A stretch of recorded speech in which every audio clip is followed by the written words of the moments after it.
मित्रांनो आणि लाडक्या बहिणींनो, फक्त 10,000 ते 20,000 मध्ये सुरू होणारा एक असा व्यवसाय ज्यातून महिन्याला 15 ते 30,000 पर्यंत कमाई होऊ शकते आणि तो म्हणजे शेळी पालन व्यवसाय. आजच्या व्हिडिओमध्ये आपण शेळी पालन व्यवसाय कसा सुरू करायचा, त्यासाठी किती खर्च येतो आणि नफा होतो आणि कर्ज अनुदान कसं मिळतं हे सगळं सोप्या भाषेत समजून घेणार आहोत.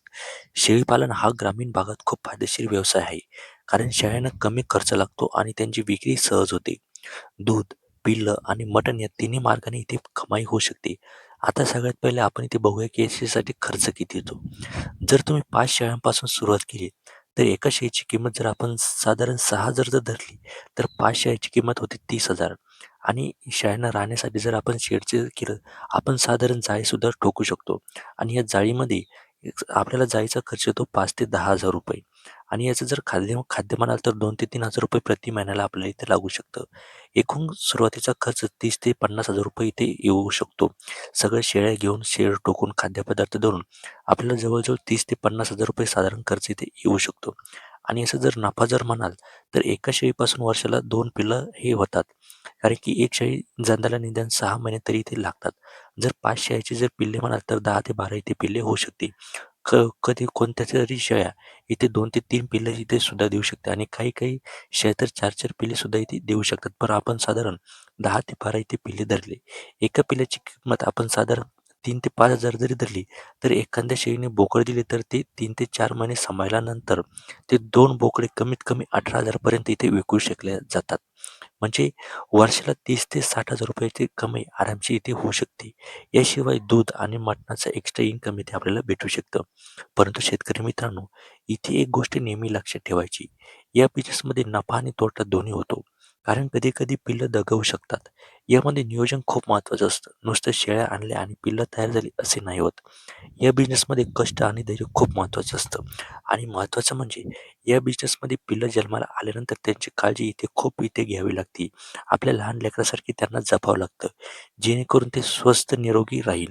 कारण काही वेळेस पिल्लांना दूध जास्त झाल्यावर त्यांना हागवून लागण्याची जास्त शक्यता असते आणि त्यामुळे ते मृत्यू इथे होऊ शकतात. हे ध्यानात ठेवून इथे खूप महत्त्वाचे असते.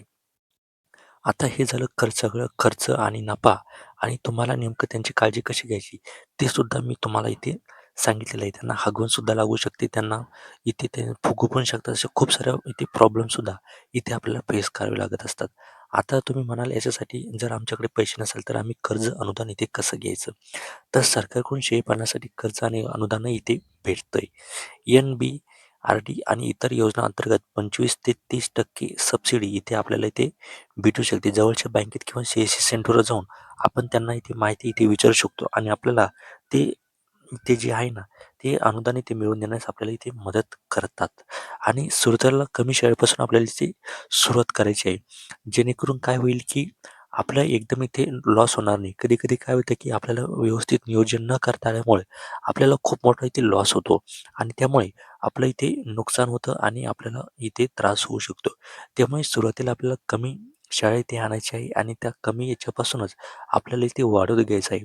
कोणताही बिझनेस असो मित्रांनो, इथे सुरुवातीला कमी खर्चामध्ये इथे नियोजन करणे खूप महत्त्वाचं असतं. जर आपण एकदमच लाख रुपयाच्या जर शेळ्या आणल्या आणि त्यामध्ये जर आपल्याला लॉस झाला, तर आपण अडचणीत येऊ शकतो. त्यामुळे साधारण 2 ते 3 शेळ्या आणायच्या आणि त्यानंतर आपल्याला अनुभव घेत जायचं आहे आणि अनुभव घेतल्यानंतर एकदा जर आपल्याला अनुभव आला, तर त्यामध्ये आपण इथे वाढवू शकतो. सुरुवातीला आपल्याला चांगल्या जातीच्या शेळ्या आणायच्या आहे. एकदम निरोगी आणायच्या आहे. जेणेकरून काय होईल, की आपल्याला कुठल्याही प्रॉब्लेमला इथे फेस करावे लागणार नाही आणि यामध्ये सगळ्यात महत्त्वाचं म्हणजे स्वच्छता आणि वेळेवर खाद्य खूप महत्त्वाचं असतं आणि जर तुम्ही हे व्यवस्थित केलं, जर माहिती घेऊन केलं, तर तुम्हाला इथे नक्कीच कोणताही प्रॉब्लेम येणार नाही. त्यामुळे आधी सगळी व्यवस्थित ज्यांनी शेळीपालन केलेलं आहे त्यांच्याकडे जा, व्यवस्थित माहिती घ्या आणि त्यानंतरच्या बिझनेसमध्ये इथे एंट्री घ्या. जर तुम्हाला अशा अजून बिझनेस आयडिया पाहिजेत असतील, तर चॅनलला सबस्क्राईब करा आणि पुढच्या व्हिडिओ नक्की बघा. ज्यामध्ये आपण गायबद्दल इथे माहिती इथे बघणार आहोत. तुम्ही गायचा व्यवसाय सुद्धा इथे करू शकता. तो सुद्धा इथे उत्तम व्यवसाय इथं मानला जातो. जर तुम्हाला पुढचा व्हिडिओ बघायचा असेल, तर आत्ताच आपल्या चॅनलला इथे सबस्क्राईब करून घ्या. धन्यवाद.